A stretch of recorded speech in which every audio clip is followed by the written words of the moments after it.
Hi friends, ನಿಮಗೆಲ್ಲರಿಗೂ ಕೂಡ ಸ್ವಲ್ಪ ಡಿಫ್ರೆಂಟಾಗಿ ಇಟ್ಸ್ ಲೈಕ್ ಸೂಪರ್ ನೋವಾ. ನಿಮಗೆಲ್ಲ ಗೊತ್ತಿದೆಯಾ?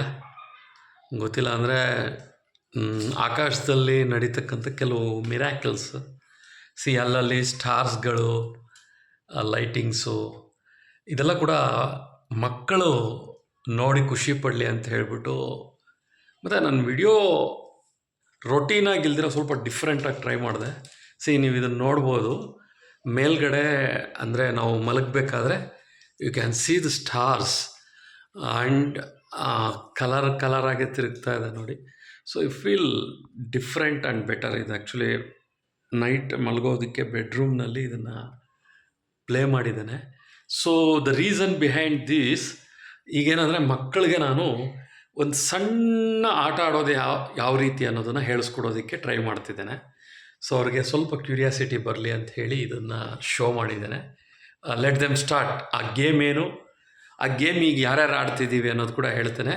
ಸೊ ನಾನು ಅಂದರೆ ಫಣೀಂದ್ರ ಮತ್ತು ನಾಗವಿಭಾ, ನಾವು we both are playing A small game. ಮನೆಯಲ್ಲಿ 2, 3 ಜನನೋ 4 ಜನನೋ ಇದ್ದಾಗ ಬೋರಿಂಗ್ ಅನಿಸಿದ್ರೆ, ತುಂಬ ಬೇಜಾರಾಗ್ತಿದ್ರೆ, ಓದ್ತಾ ಟಿ ವಿ ನೋಡ್ತಾ ರೆಸ್ಟ್ ಬೇಕು ಅನಿಸಿದ್ರೆ, ಅರೆಲ್ಸ್ ಬೇರೆ ಇನ್ನೇನಾದರೂ ಫ್ರೆಂಡ್ಸು ಬಂದಾಗ ಬೇಜಾರು ಅನಿಸಿದ್ರೆ, ಔಟ್ಡೋರ್ ಗೇಮ್ ಆಡೋಕ್ಕಾಗದೇ ಇದ್ದಾಗ you can play this game. ಮನೆಯಲ್ಲೇ ಕೂತು ಒಂದು ಪುಸ್ತಕ, ಒಂದು ಪೆನ್ನು, ಆಡೋದಕ್ಕೆ ಬೇಕಾದಂಥ ಸಂತೋಷವಾದ ಮನಸ್ಥಿತಿ ಇದಿಷ್ಟಿದ್ರೆ ನಿಮ್ಮ ಟೈಮ್ ಪಾಸ್ ಅಂತೂ ಕನ್ಫರ್ಮ್. ತುಂಬ ಚಾಲೆಂಜಿಂಗ್ ಆಗಿರುತ್ತೆ, ಮಜಾ ಇರುತ್ತೆ, ಮೈಂಡ್ ಕೂಡ ರಿಲ್ಯಾಕ್ಸೇಷನ್ಗೆ ಬರುತ್ತೆ. ಒಂಥರ ಗೇಮಲ್ಲಿ ಇಂಟ್ರೆಸ್ಟಿಂಗ್ ಆಗೂ ಇರುತ್ತೆ. ಏನು ಆ ಗೇಮ್, ಒಂದು ಪೆನ್ನು, ಒಂದು ಬುಕ್ಕು ಅಥವಾ ಒಂದು ಪೇಪರು ಇಟ್ಕೊಂಡು ಆಡ್ಬೋದಾ ಅಂತ ಅನ್ನಿಸ್ತಿದೆ ಅಲ್ವಾ? ನಾವು ಚಿಕ್ಕ ಮಕ್ಕಳಿದ್ದಾಗ ಆಡ್ತಾ ಇದ್ದಿದ್ದು ಆಟನ ಸ್ಕೂಲ್ನಲ್ಲಿ ಟೀಚರ್ಸ್ ಇಲ್ಲದೇ ಇದ್ದಾಗ ಟೈಮ್ ಪಾಸ್ಗೋಸ್ಕರ ನಾವು ಇಂಥ ಆಟಗಳು ಆಡ್ತಿದ್ವಿ. ಆಮೇಲೆ ನಮ್ಮ ಮನೆಗೆ ಯಾರಾದರೂ ಸಮ್ಮರ್ ಹಾಲಿಡೇಸಲ್ಲಿ ಮಕ್ಳುಗಳು ಬಂದರೆ ಅವ್ರುಗಳ ಜೊತೆ ಟೈಮ್ ಪಾಸ್ ಮಾಡೋದಕ್ಕೆ ಈಗ ಆಡ್ತಾ ಇರೋ ಗೇಮನ್ನು ಆಡ್ತಾಯಿದ್ವಿ. So let them start. ಆ ಗೇಮ್ ಏನು, ಯಾವ ಥರ ಇರುತ್ತೆ, ಹೇಗೆ ಅನ್ನೋದನ್ನು ಸ್ಲೋ ಆಗಿ ಎಕ್ಸ್ಪ್ಲೈನ್ ಮಾಡ್ತಾ ನಾನು ವಿಭಾ ಇಬ್ಬರು ಆಟ ಆಡ್ತೀವಿ. So you can join. ನೀವು ಅಲ್ಲಿ ಕೂಡ ನೀವು ಇದನ್ನು ನೋಡಿಕೊಂಡು ಈ ಥರ ಒಂದು ಆಟ ಆಡ್ಬೋದಾ ಅಂತ ಪ್ರಯತ್ನ ಮಾಡ್ಬೋದು. Thanks for watching all of you. Have a nice day. Will start the game. Hi friends, hi ಎಲ್ಲರಿಗೂ. ಸೊ ನಾನು ಆಗಲೇ ಹೇಳ್ದಂಗೆ, ಒಂದು ಪೇಪರ್, ಒಂದು ಪೆನ್ ಅಥವಾ ಒಂದು ಬುಕ್, ಒಂದು ಪೆನ್ ಇತ್ತು ಅಂದರೆ ಒಂದು ಒಳ್ಳೆ ಆಟ ಆಡ್ಬೋದು. ಸೊ ನಿಮ್ಮ ಟೈಮ್ ಪಾಸ್ ಆಗುತ್ತೆ, ಒಂಥರ ತಮಾಷೆಯಾಗಿರುತ್ತೆ, ಒಂದು ಸ್ವಲ್ಪ ಸ್ಟ್ರೆಸ್ ಔಟ್ ಅಂತ ಅಂದರೂ ಕೂಡ ತಪ್ಪಿಲ್ಲ. ಅದಕ್ಕಿಂತ ಮುಖ್ಯವಾಗಿ ಆಟನ ದೊಡ್ಡವರಿಂದ ಚಿಕ್ಕವರವರೆಗೂ ಯಾರು ಬೇಕಾದರೂ ಆಟ ಆಡ್ಬೋದು. ಸೊ ಈ ಆಟ ಏನಂತಂದರೆ ಚುಕ್ಕೆಗಳ ಜೊತೆ ಆಡ್ತಕ್ಕಂಥ ಆಟ. ಏನು ಈ ಆಟ ನೋಡಿ, ನಿಮಗೆ ಎಕ್ಸಾಂಪಲ್ ಒಂದು ಉದಾಹರಣೆ ತೋರಿಸ್ತೇನೆ. 4 ಚುಕ್ಕೆ ಇಟ್ಟಿದ್ದೇನೆ. 2 ಪ್ಲೇಯರ್ಸ್ ಆಡ್ಬೋದು, 3 ಪ್ಲೇಯರ್ಸ್ ಆಡ್ಬೋದು. ಸೊ ಎಷ್ಟು ಜನ ಆದರೂ ಅಂದರೆ ಮೀನ್ಸ್ ಒಂದು 4-5 ಜನ ಇದ್ದರೂ ಕೂಡ ಖುಷಿಯಾಗಿ ಆಟ ಆಡ್ಕೋಬೋದು ಚುಕ್ಕೆಗಳಿಟ್ಕೊಂಡು. ಏನು ಈ ಆಟ ಅಂತಂದರೆ, ಫಸ್ಟು ಈ ಚುಕ್ಕೆಗಳನ್ನು ಇಟ್ಟಿರ್ತೀವಲ್ವ, ಒಂದು ಚುಕ್ಕೆಯಿಂದ ಇನ್ನೊಂದು ಚುಕ್ಕೆಗೆ ಸೇರಿಸ್ತಕ್ಕಂಥದ್ದು ಆಟದ ಒಂದು ಫಸ್ಟ್ ರೂಲ್. ಇದನ್ನು ಫಸ್ಟ್ ಪ್ಲೇಯರ್ ಮತ್ತು ಸೆಕೆಂಡ್ ಪ್ಲೇಯರ್, ನಾನೀಗ ಬರೀ 2 ಪ್ಲೇಯರ್ಸ್ ಹೇಳ್ತಾ ಇದ್ದೀನಿ. ಇದನ್ನು ನೋಡಿದ್ರೆ ನಿಮಗೆ ಅರ್ಥ ಆಗುತ್ತೆ, ನೀವು ಎಷ್ಟು ಜನ ಆದರೂ ಸೇರ್ಕೊಂಡು ಆಡ್ಕೋಬೋದು. So first player, second player. First player ಏನು ಮಾಡಿದ್ರು, ಒಂದು ಚುಕ್ಕೆಯಿಂದ ಇನ್ನೊಂದು ಚುಕ್ಕೆಗೆ ಸೇರಿಸಿದ್ರು. ಸೆಕೆಂಡ್ ಪ್ಲೇಯರ್ ಏನು ಮಾಡೋದು ಅಂದರೆ ಒಂದು ಚುಕ್ಕೆಯಿಂದ ಇನ್ನೊಂದು ಚುಕ್ಕೆಗೆ ಸೇರಿಸ್ತಾರೆ. ಈ ಥರ ಹೀಗೆ ಇದನ್ನು ಹಾಕ್ಕೊಂಡು ಹೋಗ್ತಾ ಇರ್ತೀವಿ. ಇಲ್ಲಿದೆ ನೋಡಿ ಕೆಳಗಡೆ ಬಾಕ್ಸ್ಗಳು. ಸೊ ಇದನ್ನೇನಂದರೆ ಕಂಟಿನ್ಯೂ ಆಗ್ತಾ ಇರುತ್ತೆ. ಬಟ್ ಇದು ಇಲ್ಲೇ ಈ ಗೆರೆಯಿಂದ ಈ ಗೆರೆಗೆ ಸೇರಿಸ್ಬೇಕು ಅಂತಲ್ಲ, ಪಕ್ಕ ಇರತಕ್ಕಂಥ ಚುಕ್ಕೆಗಳಿಗೆ ಮಾತ್ರ ಸೇರಿಸ್ಬೇಕು, ಎಲ್ಲಿಂದ ಎಲ್ಲಿಗೋ ಸೇರಿಸೋ ಹಾಗಿಲ್ಲ. ಆ್ಯಂಡ್ ಒಂದು ಸಲ ಒಬ್ಬರು ಹಾಕಿದ್ಮೇಲೆ, ಒಂದು ಗೆರೆ ಹಾಕಿದ್ಮೇಲೆ ಎರಡನೇ ಪ್ಲೇಯರು ಮತ್ತು ಅವರು ಇನ್ನೊಂದು ಚುಕ್ಕೆಯಿಂದ ಚುಕ್ಕೆಗೆ ಮಾತ್ರ ಸೇರಿಸ್ಬೇಕಾಗತ್ತೆ. ಮತ್ತು ಫಸ್ಟ್ ಪ್ಲೇಯರ್ ಆಡ್ತಾರೆ, ಯಾಕೆಂದರೆ ಇದು 2 ಪ್ಲೇಯರ್ಸ್ ಇರೋದ್ರಿಂದ. ಸೊ ಲಾಸ್ಟಲ್ಲಿ ಯಾರು ಈ ಬಾಕ್ಸನ್ನು ಕಂಪ್ಲೀಟ್ ಮಾಡ್ತಾರೆ, ಸೊ ಅವ್ರೇನಂತಂದರೆ ಈ ಬಾಕ್ಸ್ಗೆ ಓನರ್ ಆಗ್ತಾರೆ. ಅಂದರೆ ಈ ಬಾಕ್ಸ್ ಅವ್ರು ಗೆದ್ಕೊಂಡಂಗೆ ಲೆಕ್ಕ. ಸೊ ಈಗ ಫಸ್ಟ್ ಪ್ಲೇಯರ್ ಬಂದುಬಿಟ್ಟು ಫಣೀಂದ್ರ, ಸೆಕೆಂಡ್ ಪ್ಲೇಯರ್ ಬಂದುಬಿಟ್ಟು ವಿಭಾ. ಓಕೆ, ಫಸ್ಟ್ ಪ್ಲೇಯರ್ ಬಂದು ಫಣೀಂದ್ರ, ಸೆಕೆಂಡ್ ಪ್ಲೇಯರ್ ಬಂದು ವಿಭಾ. ಇಲ್ಲೇನಾಯಿತು ಅಂದರೆ ವಿಭಾ ಅಂದರೆ ವಿ ಅನ್ನೋರು ಸೆಕೆಂಡ್ ಗೆದ್ದಿದ್ದರಿಂದ ಈ ಬಾಕ್ಸಲ್ಲಿ ವಿ ಅನ್ನೋ ಹೆಸರು ಬರೆದಿದ್ದೀವಿ. ಸೊ ಇಲ್ಲೇನಾಯಿತು, ಸೆಕೆಂಡ್ ಪ್ಲೇಯರ್ ವಿನ್ ಆಗಿರೋದ್ರಿಂದ ಈ ಬಾಕ್ಸಲ್ಲಿ ವಿ ಅಂತಕ್ಕಂಥದ್ದು ತೊಗೊಂಡಿರೋದು. ಹಾಗೆ ಇನ್ಷಿಯಲ್ಸ್ ಅಥವಾ ಹೆಸರನ್ನು ತೆಗೆದುಕೊಂಡು ಬಾಕ್ಸ್ ಒಳಗಡೆ ಹಾಕ್ಕೊಂಡು ಹೋಗ್ತಾ ಇರೋದು. ಸೊ ಈಗ ಈ ಗೇಮ್ ಸ್ಟಾರ್ಟ್ ಆಗುತ್ತೆ. ನಾನು ಮತ್ತು ವಿಭಾ ಇಬ್ಬರು ಕೂಡ ಈ ಆಟ ಆಡ್ತೀವಿ, ನೋಡ್ತಾ ಇರಿ. ಯಾರು ಗೆಲ್ತಾರೆ ಯಾರು ಸೋಲ್ತಾರೆ ಅಂತಲ್ಲ ಈ ಆಟ, ಜಸ್ಟ್ ಟೈಮ್ ಪಾಸು. ಬಟ್ ಇದರಲ್ಲಿ ಏನಂದರೆ ಮೈಂಡ್ಗೆ ತುಂಬ ಆ್ಯಕ್ಟಿವ್ ಆಗಿರ್ತಕ್ಕಂಥ ಆಟ ಇದು. ಮೈಂಡ್ ತುಂಬ ಆ್ಯಕ್ಟಿವ್ ಇರುತ್ತೆ. ಹೇಗೆ ಅಂತಂದರೆ ಸೂಕ್ಷ್ಮವಾಗಿ ಎಲ್ಲವನ್ನು ಗಮನಿಸಬೇಕಾಗುತ್ತೆ. ಮತ್ತು ಚೀಟಿಂಗ್ ಮಾಡೋ ಹಾಗಿಲ್ಲ, ಆಟದಲ್ಲಿ ಮೋಸ ಮಾಡೋ ಹಾಗಿಲ್ಲ. ಒಂದು ಚುಕ್ಕೆಯಿಂದ ಒಂದು ಚುಕ್ಕೆಗೆ ಮಾತ್ರ ಸೇರಿಸ್ಬೇಕು. ಯಾರು ಮಕ್ಕಳು ಆಟ ಆಡ್ತಾರೋ ಅವರು ಸೂಕ್ಷ್ಮವಾಗಿ ಗಮನಿಸಬೇಕಾಗುತ್ತೆ. ಯಾಕೆಂದರೆ ಕೆಲವ್ರು ಏನು ಮಾಡ್ತಾರೆ ಅಂದರೆ ಅದನ್ನು ಜಾಸ್ತಿ ಸೇರಿಸೋದು, ಆಮೇಲೆ ಇನ್ನೆಲ್ಲೋ ಎರಡೆರಡು ಸಲ ಗೆರೆಗಳು ಹಾಕೋದು, ಇಂಥವೆಲ್ಲ ಮಾಡೋದಿರುತ್ತೆ. ಸೊ ಅದರಿಂದ ಆಟದ ಮೇಲೆ ಸಂಪೂರ್ಣವಾಗಿ ಗಮನ ಇರಬೇಕು. It's just like A concentration game ಅಂದರೂ ಕೂಡ ತಪ್ಪಿಲ್ಲ. ಸೊ ಈಗ ನಾನು ಮತ್ತು ವಿಭಾ ಯಾರು ಆಡ್ತಾರೆ? ಫಸ್ಟ್ ಪ್ಲೇಯರ್ ಯಾರು? ವಿಭಾ ಯಾರು ಫಸ್ಟ್ ಪ್ಲೇಯರು? ಓಕೆ, ವಿಭಾ ಹೇಳ್ತಿದ್ದಾಳೆ ಫಸ್ಟ್ ನಾನೇ ಆಡಬೇಕಂತೆ. So let us start. ನಾನೇನು ಮಾಡ್ತಿದ್ದೀನಿ ಅಂದರೆ ಐ ಆಮ್ ಸ್ಟಾರ್ಟಿಂಗ್. ಎಲ್ಲಿ ಬೇಕಾದರೂ ಒಂದು ಚುಕ್ಕೆಯಿಂದ ಒಂದು ಚುಕ್ಕೆಗೆ ಸೇರಿಸ್ಬೋದು. ನಾನು ಈ ಮಧ್ಯದಲ್ಲಿ ಒಂದು ಕಡೆ ಒಂದು ಗೆರೆಯನ್ನು ಹಾಕಿದ್ದೇನೆ. ನಾವು ವಿಭಾ ಇಸ್ ಪ್ಲೇಯಿಂಗ್. ಹೀಗೆ ಬಾಕ್ಸ್ಗಳಿಗೆ ಚುಕ್ಕೆಗಳು ಸೇರಿಸ್ತಾ ಹೋಗ್ತಿರ್ತೀವಿ. ಸೊ ಇದರಲ್ಲಿ ಯಾರು ಹೆಚ್ಚಿಗೆ ಬಾಕ್ಸ್ ಮಾಡ್ತಾರೋ ದೇ ಆರ್ ದ ವಿನ್ನರ್ಸ್. ಅವರೇ ವಿನ್ನರ್ ಆಗ್ತಾರೆ. ನೋಡಿ ವಿಭಾ ಕೂಡ ಈಗ ಅಲ್ಲೆಲ್ಲೋ ಒಂದೊಂದು ಕಡೆ ಗೆರೆಗಳು ಹಾಕ್ತಾ ಇದ್ದಾಳೆ. ವಿಲ್ ಸಿ ಯಾರು ವಿನ್ ಆಗ್ತಾರೆ, ಹೇಗೆ ವಿನ್ ಆಗ್ತೀವಿ, ಯಾರ್ದು ಎಷ್ಟು ಬಾಕ್ಸ್ ಸಿಗುತ್ತೆ ಫೈನಲಲ್ಲಿ ನೋಡೋಣ. Will see. ವಿಭಾ ನೀನು ವಿನ್ ಆಗ್ತೀಯಾ, ನಾನು ವಿನ್ ಆಗ್ತೀನಾ? ಗೊತ್ತಿಲ್ವಾ? ಜೋರಾಗಿ ಹೇಳು. ಗೊತ್ತಿಲ್ಲ. ನಾನು ವಿನ್ ಆಗಬೇಕಪ್ಪ. ನಾನು ವಿನ್ ಆಗಬೇಕಪ್ಪ. ಸೊ ನೋಡಿ ನಾವು ಈಗ ಏನು ಮಾಡ್ತಿದ್ದೀವಿ ಅಂತಂದರೆ ಚುಕ್ಕೆಗಳನ್ನು ಇಡ್ತಾ ಇದ್ದೀವಿ ಎಲ್ಲ ಕಡೆ. ತಲೆ ಇದು ಮಾಡಬೇಡ ನೀನು, ಅಲ್ಲಿ ಬರೀ ಚುಕ್ಕೆ ಸೇರಿಸು. ಸೊ ನೋಡಿ ಈ ಥರ ಬಾಕ್ಸ್ಗಳು ನಾವು ಒಂದು ಚುಕ್ಕೆ ಸೇರಿಸ್ತಾ ಇರ್ತೀವಿ.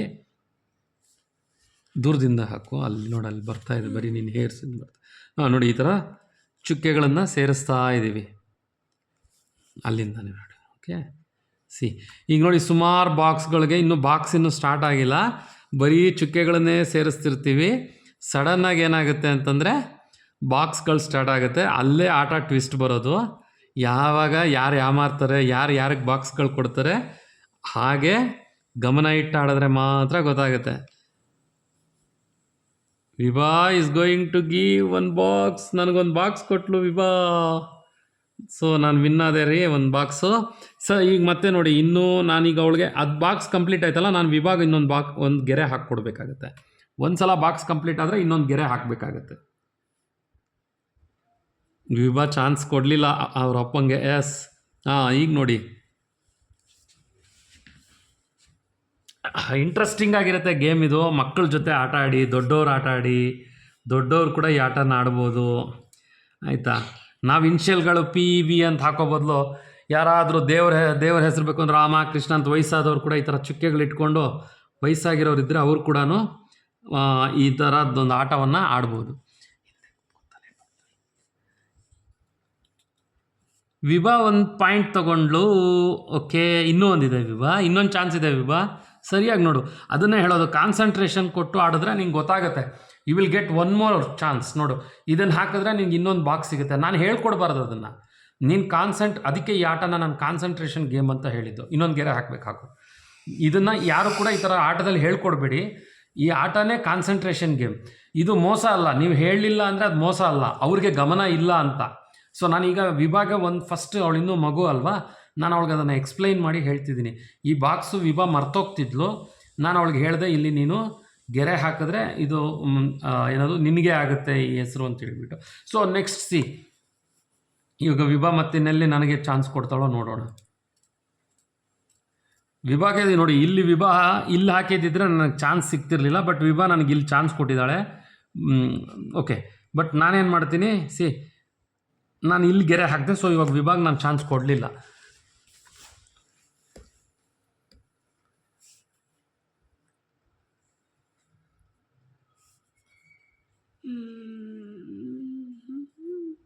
ವಿಭಾ ತುಂಬ ಯೋಚನೆ ಮಾಡಿ ಆಡ್ತಿದ್ದಾಳೆ.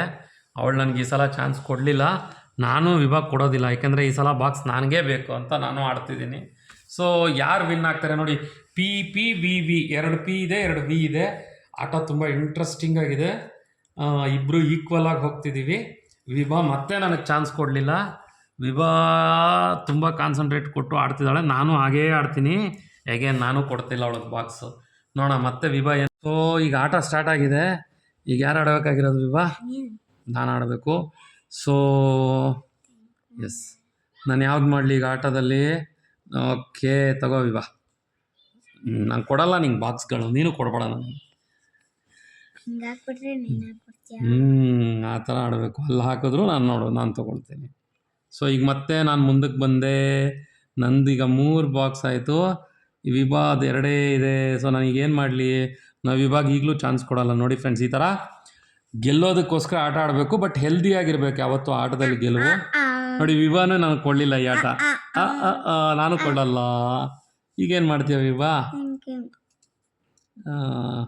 ಅಬ್ಬೋ, ಈ ಆಟನೂ ವಿಭಾ ನನಗೆ ಕೊಡಲಿಲ್ಲ. ನಂಗೆ ಇನ್ನೊಂದು ಚಾನ್ಸ್ ಇದೆ. ತಗೋ ವಿಭಾ. ಸೊ ಏನಾಗುತ್ತೆ, ಈ ಥರ ಚುಕ್ಕೆಗಳು ಸೇರಿಸ್ತಾ ಇದ್ದರೆ ಲಾಸ್ಟಲ್ಲಿ ಏನಾಗುತ್ತೆ ಅಂತಂದರೆ ಜಾಸ್ತಿ ಬಾಕ್ಸ್ಗಳು ಸಿಗೋಕ್ಕೆ ಸ್ಟಾರ್ಟ್ ಆಗುತ್ತೆ. ಸೊ ನೋಡಿ, ಈಗ ವಿಭಾ ನನಗೆ ಎಷ್ಟು ಬಾಕ್ಸ್ ಕೊಟ್ಟಳು? 4 ಬಾಕ್ಸ್ ಹೆಚ್ಚು ಕಡಿಮೆ ಕೊಟ್ಟಿದ್ದಾಳೆ. ಬಟ್ ಶಿ ವಿಲ್ ಗೆಟ್, ಅವಳಿಗೂ ಬರುತ್ತೆ ಈಗ. ನೋಡಿ ನಾನು ಅವಳಿಗೆ ಇವಾಗ ಕೊಡಬೇಕಾಗತ್ತೆ. ಸೊ ನಾನು ಎಷ್ಟು ಕೊಡಲಿ ವಿಭಾಗೆ? ಇಲ್ಲಿ ಕೊಟ್ಟರೆ ಒಂದೇ ಒಂದಿದೆ. ಬಟ್ ಓಕೆ, ಕಲಿತಾ ಇರೋದ್ರಿಂದ ನಾನೇನು ಮಾಡ್ತೀನಿ ಅಂದರೆ I am going to give 4 boxes ಅವಳಿಗೆ. ಈಗ ಅದು ಹಾಕಿದ್ರೆ ಮೇ ಬಿ ಕಲ್ತ್ಕೊಳ್ಳಿ ಅವಳಿಗೆ. ಇದು ಕೊಟ್ಟೆ ಅಂದರೆ ನೋಡು ಕೂಸು, ಬರೀ ಒಂದೇ ಬಾಕ್ಸ್ ಸಿಗುತ್ತೆ. ಬಟ್ ನೀನು ಕಲ್ತ್ಕೊಳ್ಳೋದಕ್ಕೋಸ್ಕರ ನಾನೇನು ಮಾಡ್ತಿದ್ದೀನಿ, ನಿನಗೆ 3 ಬಾಕ್ಸ್ ಕೊಡ್ತೀನಿ ತಗೋ ಕೂಸು. ಬಟ್ ನೆಕ್ಸ್ಟ್ ಟೈಮ್ ನಾನು ನಿಂಗೆ ಕೊಡಲ್ಲ. ನಾನು ನೆಕ್ಸ್ಟ್ ಟೈಮು ನಿನಗೆ ಕೊಡಲ್ಲ. ಸೊ ಈಗ ನೋಡಿ ವಿಭಾಗೆ ಅಂದರೆ ಮಕ್ಕಳು ಕಲ್ತ್ಕೊಳ್ಳೋವಾಗ ತಾಳ್ಮೆ ಇರಬೇಕು ಫ್ರೆಂಡ್ಸ್. ಅವ್ರಿಗೇನಂತಂದರೆ ಆಡಬೇಕು ಅನ್ನೋದು ಬರಬೇಕು. ಬಿಡು ಅಷ್ಟೇ, ಒಂದೇ ಗೆರೆ. ಸೊ ಮಕ್ಕಳಿಗೇನೆಂದರೆ ತಾಳ್ಮೆ ಬರೋದಕ್ಕೋಸ್ಕರ ಏನು ಮಾಡಬೇಕು ಅಂದರೆ ಈ ಥರ 1-2 ಬಾಕ್ಸ್ ಫಸ್ಟ್ ಸ್ಟಾರ್ಟಿಂಗ್ ಅವ್ರಿಗೆ ಅರ್ಥ ಆಗಬೇಕು ಆಟ. ಸೊ ಅದಕ್ಕೆ ಏನು ಮಾಡಬೇಕು ಅಂದರೆ ನಾವು ಅವ್ರಿಗೆ ಹೇಳ್ಕೊಡ್ಬೇಕು, ಹೀಗಲ್ಲ ಹೀಗೆ ಅಂತ. ಕೊಡಿ, ಇನ್ನೊಂದು ಬಾಕ್ಸ್ ಇದೆ ಕೊಡು. ಈ ಥರ ಏನಾಗುತ್ತೆ ಅಂತಂದರೆ ಆಟ ರನ್ ಆಗ್ತಿರ್ತದೆ. ನೋಡಿ ಬಾಕ್ಸ್ಗಳು ಆಗ್ತಾ ಇರುತ್ತೆ. ನನ್ನ ಮಗುಗೀಗ ಇಲ್ಲಿ ಕೊಡ್ತೀನಿ ಇಂಥ. ಸೊ ಆದಷ್ಟು ಮಕ್ಕಳ ಜೊತೆ ಆಟ ಆಡಬೇಕಾದ್ರೆ ಅವ್ರಿಗೆ ನಾವು ಎಕ್ಸ್ಪ್ಲೈನ್ ಮಾಡಬೇಕು ಆಟನ. ಇದು ನೋಡಿ ವಿಭಾ ಗೆಟಿಂಗ್ 3 ಬಾಕ್ಸಸ್, 4 ಬಾಕ್ಸಸ್ ಇದೆ ವಿಭಾ. ನೀನು ಸರಿಯಾಗಿ ಗಮನಿಸಬೇಕು. ಎಲ್ಲ ಕಡೆ ನೋಡಬೇಕು. ನೋಡಿ ಕಾನ್ಸಂಟ್ರೇಷನ್ ವೆರಿ ಇಂಪಾರ್ಟೆಂಟ್ ಈ ಆಟ ಆಡಬೇಕಾದ್ರೆ. ಅಷ್ಟೇ, ಒಂದೇ ಬಿಡು, ಒಂದು ಗೆರೆ ಅಷ್ಟೇ. ಸೊ ಕಾನ್ಸಂಟ್ರೇಷನ್ ತುಂಬ ಇಂಪಾರ್ಟೆಂಟು. ನೋಡಿ ಮಕ್ಕಳಿಗೆ ಗೊತ್ತಾಗಲ್ಲ, ಈ ಥರ 2 ಗೆರೆ ಹಾಕಕ್ಕೆ ಹೋಗ್ತಾರೆ, ಬಿಡಬಾರ್ದು, ಒಂದೇ ಗೆರೆ ಹಾಕಬೇಕು. ಸೊ ಈಗ ನೋಡಿ ನನಗೀಗ ನೋಡಿ ಮಗು ಹೇಳ್ತಿದ್ದಾಳೆ ಹುಷಾರಾಗಿ ಗೆರೆಯನ್ನು ಹುಷಾರಾಗಿ ಹಾಕಬೇಕು. ಸೊ ನಾನು ಇಲ್ಲಿ ಹಾಕಿದ್ದೀನಿ. So again she as getting 3 boxes friends. 3 box ಸಿಗುತ್ತೆ. ಈ ಥರ ಆಟ ಆಡ್ತಾ ಏನಾಗುತ್ತೆ ನೋಡಿ, ಟೈಮ್ ಕಳಿಯೋದೇ ಗೊತ್ತಾಗಲ್ಲ. ಆಲ್ಮೋಸ್ಟ್ ಒಂದು 25 ಮಿನಿಟ್ಸ್ವರೆಗೂ ಆಗುತ್ತೆ ಈ ಆಟ ತಾಳ್ಮೆಗೆ ಆಡಿದ್ರೆ. And then I am going to give you Vibha. ಯಾವ ಬಾಕ್ಸ್ ಕೊಡಲಿ ನಿಮಗೆ? ಅದು ಕೊಟ್ಟರೆ ಜಾಸ್ತಿ ಆಗುತ್ತೆ. ಸೊ ನಾನು ಇದು ಕೊಡ್ತೀನಿ. ನೋಡಿ, ನಾನು ಈ ಥರ ಸ್ಲೋ ಆಗಿ ಆಟ ಆಡಬೇಕು. ಮಾತಾಡ್ಕೊಂಡು ಆಡ್ಬೋದು. ಬರೀ 1 ಗೆರೆ ಹಾಕ್ಬೇಕು. ನೀನು ಯಾಕೆ ಏನೇನೋ ಮಾಡ್ತಿದ್ಯಾ? ಅಷ್ಟೇ, 1 ಗೆರೆ ಅಷ್ಟೇ. ತಗೋ, ಇನ್ನೊಂದು ಗೆರೆ ಹಾಕ್ಬಿಟ್ಟು ಕೊಟ್ಬಿಡು. ಸರಿಯಾಗಿ ಚುಕ್ಕೆ ಸೇರಿಸಿ, ಏನೇನೋ ಮಾಡಬಾರ್ದು. ತಗೋ, ಇದು ವಿ ನಿಂದೆ. ಇನ್ನೊಂದು ಗೆರೆ ಹಾಕು. ಇನ್ನೊಂದು ಗೆರೆ ಹಾಕು. ಎಲ್ಲೋ ಒಂದು ನಂಗೆ ಹಾಕ್ಕೊಡು ಈಗ. ಕಮ್ಮಿ ಇರೋದೇ ಕೊಡು, ಅದೆಲ್ಲಿ ಕೊಡ್ತೀವಿ. ಸೊ ನೋಡಿ ಮಗು ಹೇಳಿದ್ಲು ಇಲ್ಲಿ ಹಾಕಿದ್ರೆ ನಾನು ಜಾಸ್ತಿ ತೊಗೋತೀನಿ ಅಂತ. ಬಟ್ ಶಿ ಡೋಂಟ್ ನೋ ನೋಡಿ, ಅವಳು ಪೂರ್ತಿ ಗಮನಿಸಿದ್ರೆ ಆ್ಯಕ್ಚುಲಿ ಇದನ್ನು ಹಾಕ್ತಿರ್ಲಿಲ್ಲ. ಬಟ್ ಇದೇ ಜಾಸ್ತಿ ಇರೋದು. ಈ ಥರ ಮಕ್ಕಳಿಗೇನೆಂದರೆ ಅದು ಅರ್ಥ ಆಗಬೇಕು ಸ್ಲೋ ಆಗಿ, ಯಾವುದನ್ನು ಕೊಟ್ಟರೆ ಏನಾಗುತ್ತೆ ಅಂದರೆ ಈ ಆಟದಲ್ಲಿ ಇರೋದೇ ಅದು ಮೈಂಡ್. ನೋಡಿ, ಅವಳು ಒಂದೇ ಒಂದು ಗೆರೆ ಹಾಕಿದ್ದೇನಾಯಿತು, it is almost covering a lots of ಚುಕ್ಕೆ. ಮತ್ತು ಚುಕ್ಕೆಗಳನ್ನೇ ಸೇರಿಸ್ಬೇಕಾಗುತ್ತೆ. ಆ್ಯಂಡ್ ಇರು ಒಂದು ನಿಮಿಷ, ಈಗ ನಾನು ಅವಳಿಗೆ ಇದನ್ನು ಹಾಕ್ಕೊಡ್ತಿದ್ದೀನಿ. So now she is playing.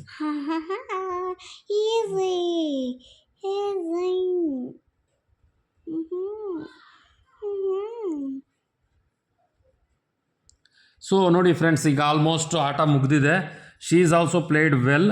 But ಈಗ ಇದನ್ನು ಟೋಟಲ್ ಮಾಡಬೇಕು. ಈಗೇನಾಗುತ್ತೆ ಅಂದರೆ ಮಕ್ಕಳಿಗೆ ನೋಡಿ, ಒಂದು ಕಾನ್ಸಂಟ್ರೇಷನ್ನು, ಮೈಂಡ್ ಆ್ಯಕ್ಟಿವ್ ಆಗಿರುತ್ತೆ ಮಕ್ಕಳ ಜೊತೆ ಆಟ ಆಡಿದಾಗ. ಆಮೇಲೆ ಪೇರೆಂಟ್ಸ್ಗೆ ಸಿಗೋ ಒಂದು 10-15 ನಿಮಿಷ ಗ್ಯಾಪಲ್ಲಿ ಇಂಥ ಆಟಗಳು ಆಡೋದ್ರಿಂದ ಅವ್ರ ಜೊತೆ ಬಾಂಧವ್ಯನೂ ಬೆಳೆಯುತ್ತೆ, ಮಕ್ಕಳಿಗೂ ಖುಷಿ ಅನಿಸುತ್ತೆ. ಸ್ಟ್ರೆಸ್ಸು ಕಡಿಮೆ ಆಗುತ್ತೆ. ಮಕ್ಕಳು ಬರೀ ಓದು ಓದು ಓದು ಅಂದಿರ they can enjoy this. And ನೋಡಿ ಈಗ ಇದರಲ್ಲಿ ಇಷ್ಟು ಪಿಗಳಿದೆ ಅನ್ನೋದು ಮಕ್ಕಳ ಕೈಯಲ್ಲೇ ಲೆಕ್ಕ ಹಾಕಿಸ್ಬೇಕು. ಎಷ್ಟಿದೆ ಲೆಕ್ಕ ಹಾಕು. ಸೊ ಇದರಿಂದ ಏನಾಗುತ್ತೆ, ಮಕ್ಕಳಿಗೆ ಕೌಂಟ್ ಮಾಡೋದಕ್ಕೆ ಆಮೇಲೆ ಅದನ್ನು ಕಲ್ತ್ಕೊಳ್ತಾರೆ. ಮಕ್ಕಳು ಕಲ್ತ್ಕೊಳ್ತಾರೆ ಕೌಂಟ್ ಮಾಡೋದನ್ನು. ಪಿ ಎಷ್ಟಿದೆ ಕೌಂಟ್ ಮಾಡು. 1 2 3 4 5 6 7 8 7 7 ಹಾಂ 8 9 10 14 15 16 17 18 19 20 ನಿಂದು. ಇಲ್ಲ ಇರೋ ನಿಮಿಷ. ನೀನು ಮಿಸ್ಟೇಕ್ ಮಾಡ್ತಿದ್ಯಾ. 1 2 3 4 5 6 7 8 9 10 11 12 13 14 15 16 17 18 19 20 21. ಪಿ ಬಂದು 21 ಇದೆ ಫ್ರೆಂಡ್ಸ್. ಸೊ ಮಕ್ಕಳಿಗೆ ಏನಂದರೆ ಇದರಿಂದ ಕೌಂಟಿಂಗ್ ಹೇಳಿಸ್ಕೊಡ್ಬೋದು. ಆಮೇಲೆ ನೋಡಿ 1 ಮಾಡು ಹೇಳು. 1 2 3 4 5 6 7 8 9. ತಪ್ಪು ನಿನ್ನ ಲೆಕ್ಕ ಗೊತ್ತಾಗ್ತಾ ಇಲ್ಲ. ನಾನು ಅದಕ್ಕೆ ಹೇಳಿಸ್ಕೊಡ್ತೀನಿ ನೋಡು. ಸೊ ಈ ಮಕ್ಕಳಿಗೆ ಈ ಥರ ಹೇಳಿಸ್ಕೊಡಿ. ಲೈನಾಗಿ ಕೌಂಟ್ ಮಾಡೋದು ಕೂಡ ಅಷ್ಟೇ, ಕನ್ಫ್ಯೂಷನ್ ಇರಬಾರ್ದು. ಒಂದು ಕಡೆಯಿಂದ ಲೈನಾಗಿ ಹೇಳ್ಕೊಂಡು ಹೋದ್ರೆ ಅವ್ರಿಗೆ ಕಲಿಯೋದಕ್ಕೆ ಈಸಿ ಇರುತ್ತೆ. ನೋಡಿ 1 2 3 ಮತ್ತೆ ನೋಡಿ 4 5 6 7 8 9 10 11 12 13 14 15 16 17 18 19 20 21. ನೋಡಿ ಆಟ ಡ್ರಾ ಆಗಿದೆ ಫ್ರೆಂಡ್ಸ್. P21 ಇದೆ, V21 ಇದೆ. ಸೊ ಇಬ್ಬರು ಕೂಡ ಗೆಲುವು ಇದರಲ್ಲಿ. ಪಿ ಮತ್ತು ವಿ ಇಬ್ಬರು ಈಕ್ವಲ್. ಬಟ್ ಇಲ್ಲೇನಾಗುತ್ತೆ, ಕೆಲವೊಂದು ಸಲ ನಾವು ಲಾಸ್ಟ್ ಆಟ ಆಡಿದಾಗ ಪಿ ಬಂದು 20 ಇತ್ತು, ವಿ ಬಂದು 22 ಏನೋ ಇತ್ತು, ವಿ ಕಡಿಮೆ ಇತ್ತು. Just show you. ಸೊ ಇದರಿಂದ ಏನಾಗುತ್ತೆ, ಅಸೆಂಡಿಂಗ್ ಡಿಸೆಂಡಿಂಗನ್ನು ಹೇಳ್ಕೊಡ್ಬೋದು. ಅಂದರೆ ಜಾಸ್ತಿ ಕಡಿಮೆ ಅನ್ನೋದನ್ನು ನಾವು ಹೇಳ್ಕೊಡ್ಬೋದು. ಇಲ್ಲಿ ಬಿಡು ಪರವಾಗಿಲ್ಲ. ಈಗ ಪಿ ಬಂದು 20 ಇದ್ದು, ವಿ ಬಂದು 15 ಇತ್ತು ಅಂದ್ಕೊಳ್ಳಿ. ಪಿ ಬಂದು 20 ಇದ್ದು, ವಿ ಬಂದು 15 ಇತ್ತು ಅಂತಂದರೆ, ಸೊ ಪಿ ಈಸ್ ಅಸೆಂಡಿಂಗ್. ಅಂದರೆ ದೊಡ್ಡ ಸಂಖ್ಯೆ ಮತ್ತು ಚಿಕ್ಕ ಸಂಖ್ಯೆ ಅಂತಕ್ಕಂಥದ್ದನ್ನು ನಾವು ಮಕ್ಕಳಿಗೆ ಈ ಆಟದಲ್ಲಿ ಹೇಳ್ಕೊಡ್ಬೋದು. ಸೊ ಈ ಗೇಮು ಮಕ್ಕಳ ಜೊತೆ ಆಡೋದ್ರೇ ತುಂಬ ಚೆನ್ನಾಗಿರುತ್ತೆ. ಅವ್ರು ಕಲ್ತ್ಕೊಳ್ಳೋದಕ್ಕೂ ತುಂಬ ವಿಷಯ ಇರುತ್ತೆ ಇದರಲ್ಲಿ. So kindly play game with childrens. ಹಾಗೆ ದೊಡ್ಡವ್ರು ಏನಾದರೂ ಆಡಬೇಕು ಅಂತಂದರೆ ಹೀಗೆ ವಯಸ್ಸಾಗಿರೋರು ಬಾಕ್ಸ್ಗಳು ಮಾಡಿಕೊಂಡು ಅದರಲ್ಲಿ ರಾಮ ಅಂತ, ಇನ್ನೊಂದು ಬಾಕ್ಸಲ್ಲಿ ಕೃಷ್ಣ ಅಂತ, ಈ ಥರ ದೇವರ ಹೆಸರಿನಲ್ಲಿ ಕೂಡ ಅದನ್ನು ಹೇಳ್ಕೊಂಡು ಅಂದರೆ ಸಮಯವನ್ನು ಅಡ್ವಾಂಟೇಜಸ್ ಆಗಿ ಬಳಸ್ತಕ್ಕಂಥ ವಿಧಾನವನ್ನು ಕಲ್ತ್ಕೋಬೋದು. Thanks for watching. ಸೊ ಈಗ ಈ ಆಟನ ಆಡಿದವ್ರು ಯಾರು ಅನ್ನೋದನ್ನು ನೋಡಿಸ್ತೀವಿ. So see this. ಸೊ ಈ ಆಟನ ನಾನು ಮತ್ತು ವಿಭಾ ಇಬ್ಬರು ಆಡಿದ್ದೀವಿ. ಸೊ ಇಬ್ಬರು ಡ್ರಾ ಮಾಡ್ಕೊಂಡಿದ್ದೀವಿ ಆಟನ. ಸೊ ಈ ಆಟದಲ್ಲಿ ಏನಾಗುತ್ತೆ ಅಂತಂದರೆ, ಸಮ್ಟೈಮ್ಸ್ ಮಕ್ಕಳಿಗೆ ಸೋಲು ಅಂದರೆ ಏನು ಅನ್ನೋದನ್ನು ಕೂಡ ಹೇಳ್ಕೊಡ್ಬೇಕಾಗತ್ತೆ. ಸೋತಾಗ ಮತ್ತೆ ಗೆಲುವು ಹೇಗೆ ಬರುತ್ತೆ ಅನ್ನೋದ್ರಿಂದ ಮಕ್ಕಳಿಗೆ ಏನಾಗುತ್ತೆ ಅಂತಂದರೆ ಸೋಲಿನ ಭಯ ಅಂತಕ್ಕಂಥದ್ದು ಹೋಗುತ್ತೆ. ಸೊ ಇದರಿಂದ ಇಂಥ ಆಟಗಳು ತುಂಬ. ಸೊ ಇಷ್ಟೊತ್ತು ನಾನು ಮತ್ತು ವಿಭಾ ಇಬ್ಬರು ಸೇರಿ ಆಟ ಆಡಿದ್ವಿ. ಇಬ್ಬರು ಕೂಡ ಈಕ್ವಲ್ ಪಾಯಿಂಟ್ಸ್ ತೊಗೊಂಡ್ವಿ. ಸೊ ಈಗ ಏನಪ್ಪ ಅಂತಂದರೆ, ಈ ಆಟವನ್ನು ಆಡಬೇಕಾದ್ರೆ ಮುಖ್ಯವಾಗಿ ಮಕ್ಕಳಿಗೆ ಈ ಗೆಲುವು ಮತ್ತು ಸೋಲಿನ ಬಗ್ಗೆ ಮತ್ತು ಹೇಗೆ ಕೌಂಟಿಂಗ್ ಮಾಡೋದು, ಸುಮಾರು ವಿಷಯಗಳು, ಕಾನ್ಸಂಟ್ರೇಷನ್ನು. ಇಂಥ ಆಟ ಆಡೋದ್ರಿಂದ ಏನಾಗುತ್ತೆ ಅಂತಂದರೆ ಮೈಂಡ್ ತುಂಬ ಆ್ಯಕ್ಟಿವ್ ಆಗಿರೋದಕ್ಕೆ ಪ್ರಯತ್ನ ಮಾಡುತ್ತೆ. ಆಮೇಲೆ ಸಿಕ್ಕ ಒಂದಷ್ಟು ಸಣ್ಣ ಸಮಯವನ್ನು ತಾಯಿ ಆಗಿರ್ಬೋದು, ತಂದೆ ಆಗಿರ್ಬೋದು, ಸೊ ದೇ ಕ್ಯಾನ್ ಸ್ಪೆಂಡ್ 10 ನಿಮಿಷ 15 ನಿಮಿಷ 20 ನಿಮಿಷ ಸಣ್ಣ ಬಾಕ್ಸ್ ಹಾಕ್ಕೊಂಡು they can enjoy the moment. ಅಂದರೆ ಆ ಸಮಯವನ್ನು ಎಂಜಾಯ್ ಮಾಡೋವಂಥ ಪ್ರಯತ್ನವನ್ನು ಕೂಡ ಮಾಡ್ಬೋದು. ಸೊ ಈ ಒಂದು ವಿಡಿಯೋ ಇದಕ್ಕೇನು ತುಂಬ ಕಷ್ಟ ಬೀಳಬೇಕಾಗಿಲ್ಲ ರೀ. ಒಂದು ಪೆನ್ಸಿಲ್ಲು, ಒಂದು ಪೆನ್ನು, ಒಂದು ಪೇಪರ್ ಇದ್ದರೆ ಸಾಕು. ಮತ್ತು ಫ್ರೆಂಡ್ಸು, ಫ್ಯಾಮಿಲಿ ಮೆಂಬರ್ಸು, ನಾನು ಆಗಲೇ ಹೇಳ್ದಂಗೆ ವಯಸ್ಸಾಗಿರೋ ಮುದುಕರಿದ್ರು ಕೂಡ ಈ ಪ್ಲೇ ಮಾಡ್ಬೋದು, ಆಟ ಆಡ್ಬೋದು ಮನೆಯಲ್ಲಿ ಕೂತ್ಕೊಂಡು. ಇದರಿಂದ ಹೋಗೋದೇನಿಲ್ಲ, ಬಟ್ ಕಲಿಯೋದು ತುಂಬ ಇರುತ್ತೆ. ಎಂಜಾಯ್ ಮಾಡ್ಕೊಂಡು ಆಟ ಆಡಿ. ಆಮೇಲೆ ಮಕ್ಕಳಿಗೆ ಗೆಲುವು ಸೋಲಿನ ಬಗ್ಗೆ ತುಂಬ ಸೂಕ್ಷ್ಮವಾಗಿ ಅರ್ಥ ಆಗೋ ಥರ ಹೇಳ್ಕೊಡಿ. ಈ ಸಲ ಸೋತ್ರೆ ಇನ್ನೊಂದು ಸಲ ಗೆಲ್ಬೋದು. ಈ ಥರದ್ದು ಏನಾಗುತ್ತೆ ಅಂದರೆ ಆ ಮನಸ್ಸು ಸ್ವಲ್ಪ ದೃಢವಾಗಿ ಬೆಳೆಯೋದಕ್ಕೆ ಪ್ರಾರಂಭ ಆಗುತ್ತೆ. ಕೆಲವು ಅಂದರೆ ಸೂಕ್ಷ್ಮ ಮನಸ್ಸಿರ್ತಕ್ಕಂಥ ಮಕ್ಕಳುಗಳಿಗೆ ಏನಾಗುತ್ತೆ ಅಂತಂದರೆ they can't accept the failure. So ಅಂಥವ್ರಿಗೆ ಇಂಥ ಆಟಗಳಿಂದ ಏನಾಗುತ್ತೆ ಅಂತಂದರೆ ಚಾಲೆಂಜಸ್ ಆಗಿ ಬೆಳೆಯೋದನ್ನು ಕಲ್ತ್ಕೊಳ್ತಾರೆ. ಸೊ ಎಲ್ಲ ಮಕ್ಕಳಿಗೂ ಕೂಡ ಇದು ಅನುಕೂಲ ಆಗಲಿ, ಎಲ್ಲ ಮಕ್ಕಳಿಗೂ ಕೂಡ ಇದು ಒಳ್ಳೆಯದಾಗಲಿ, ಆಟ ಆಡ್ಕೊಂಡು ಟೈಮ್ ಪಾಸ್ ಆಗಲಿ ಅನ್ನೋದಕ್ಕೋಸ್ಕರ ಮಾಡಿದ್ದೇನೆ. So let it enjoy every one. Thanks for watching. ISTA ಇಷ್ಟ ಫಣೀಂದ್ರ, ಆಮೇಲೆ Nagavibha. Thanks for watching this video. Bye bye. ಮತ್ತೆ ಇನ್ನೊಂದು ವಿಡಿಯೋ ಜೊತೆಗೆ ಮತ್ತೆ ಬರ್ತೀವಿ. Will see the next games take care.